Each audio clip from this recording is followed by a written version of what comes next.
আমি এখানে সেই জায়গা বসে ছোট ধরার লাগে আমার মেয়ে মরে যাচ্ছে সংসারের অভাব দূর করতে স্ত্রী সন্তানের মুখে হাসি ফোটাতে হাজারো বাংলাদেশির মতোই প্রবাসের পথ বেছে নিয়েছিলেন আব্দুর রহমান। স্বপ্ন ছিল কঠোর পরিশ্রম করে পরিবারের ভবিষ্যৎ গড়বেন, কিন্তু সেই স্বপ্ন নিয়েই কাতারে পাড়ি জমানোর কিছুদিনের মধ্যেই তার জীবনে নেমে আসে এক ভিন্ন বাস্তবতা। দেশে ফিরে তিনি দেখেন অভিযোগ অনুযায়ী তার 4 বছরের সংসার ভেঙে গেছে।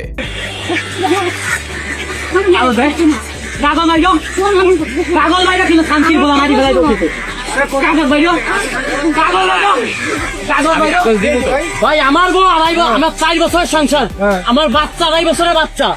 আমি কাতার থেকে ধরার জন্য আইছি, সেই জায়গা বসে ছোট ধরার লাগে সরাসরি কাতার থেকে মেয়ে নিয়েছি। দেখেন এই যে আমার টিকিট, আমি কিছুক্ষণ আগে আমি কাতার থেকে আইছি, আমার পাসপোর্ট।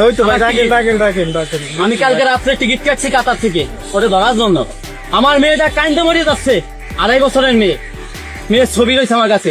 আমি ওই টিকিটটা বসে রয়েছি, আমি জানি তো আজকে বিকেলে না আসবে, ওরে নিয়ে চলে আসবে। তোর সাথে আমার কোনো শত্রুতা ছিল?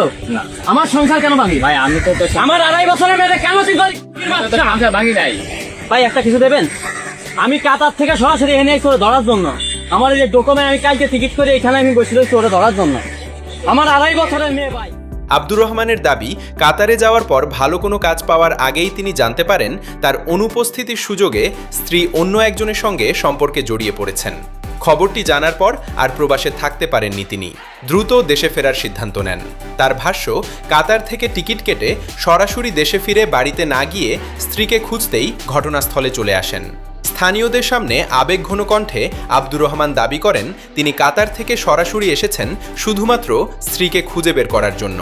তিনি নিজের পাসপোর্ট ও বিমানের টিকিট দেখিয়ে জানান আগের রাতেই তিনি দেশে ফেরার টিকিট কাটেন। এখানে বিয়ে করে এনে এসে সংসার করতেছে খুলনায়। তা আপনারও ডিভোর্স দিল আর সমস্যা? আরে আমার ডিভোর্স আমি জানি না, আমি এসে খুলনা আগের না কথা কবি না আউলে ফেলা তোমার কাগজ বাইর ডিভোর্সের কাগজ বাইর ডিভোর্সের কাগজ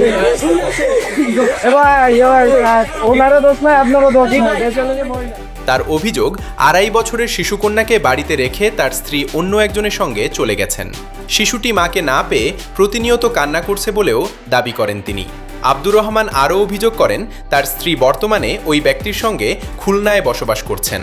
এছাড়া তাকে 3 মাস আগেই তালাক দেওয়া হয়েছে বলে জানানো হলেও তিনি এ বিষয়ে কিছুই জানতেন না। আমার বাড়িতে মাত্র 2 মিনিট রাস্তা, ওই যে বাড়ি কম বস। আমার এত টাকা ঋণ, আমার 5 লাখ টাকা ঋণ করে আমার আজকে 5 মাস পরে মেয়ে বেঁচে আছে ঋণ করে। ও আমার বাচ্চা বাচ্চা পেলাইছে গেল, সরে গেল।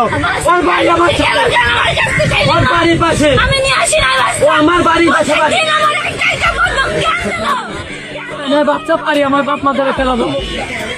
আমি এখানে বসে রয়েছি, আমি জানি ওইখানে একবার মেতে যাই নাই, আমি এই সরাসরি খুলনা নাই এখানে বসে রয়েছি। আমার ডকুমেন্ট এই টাকা, ও আমার বোন নাই, আমার ডিভোর্স দেয় 3 মাস আগে মেয়াদ দিয়ে আমার ডিভোর্স দিচ্ছে, অথচ 15 দিন আগে আমার ঘর ছাড়ছে। তার দাবি, বিদেশে থাকার সুযোগেই এসব ঘটনা ঘটেছে এবং পুরো বিষয়টি তার অজান্তেই সম্পন্ন হয়েছে। তার ভাষ্য অনুযায়ী অভিযুক্ত ব্যক্তির বাড়ি তাদের বাড়ির খুব কাছেই।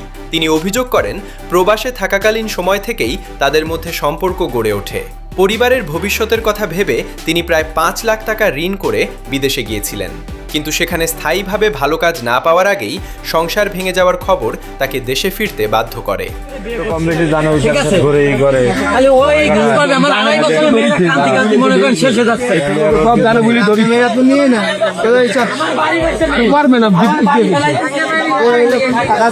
ভালো না আমি আমার 10টা কিন্তু 10টা দেখাবেন আপনাদের, যেই 10টি আমার এখন টাকা 20 করে দেওয়া।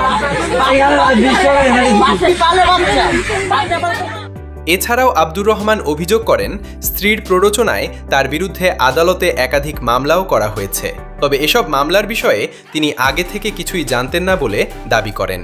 তার বক্তব্য, একদিকে ঋণের বোঝা, অন্যদিকে ভেঙে যাওয়া সংসার, সব মিলিয়ে তিনি এখন চরম অসহায় অবস্থার মধ্যে রয়েছেন।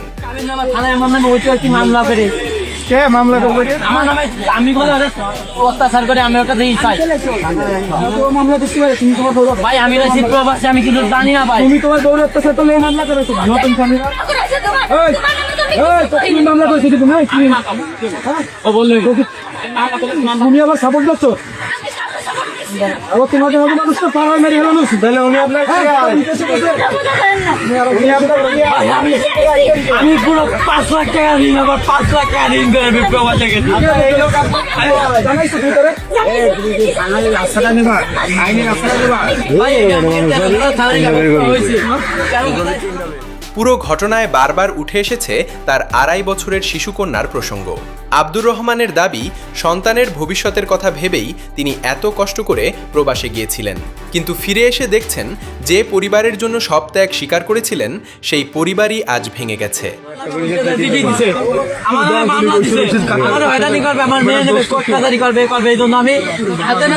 আমি এখানে এসে বসে আছি। আমি ব্যাগ দোকানে এনে ফিরে দিছি। আমার পাসপোর্ট আমি কালকে রাত্রে টিকিট কেটে এনে যাবে। আমি এখানে বসে রয়েছি। এখন সে আমার সামনে দেয়, আমার হাত ধরে দিয়ে চলে আসছি। ওর বাপ মানে আমি নালিশ করতে নালিশ করতে বাড়ি আছে জমাইয়া।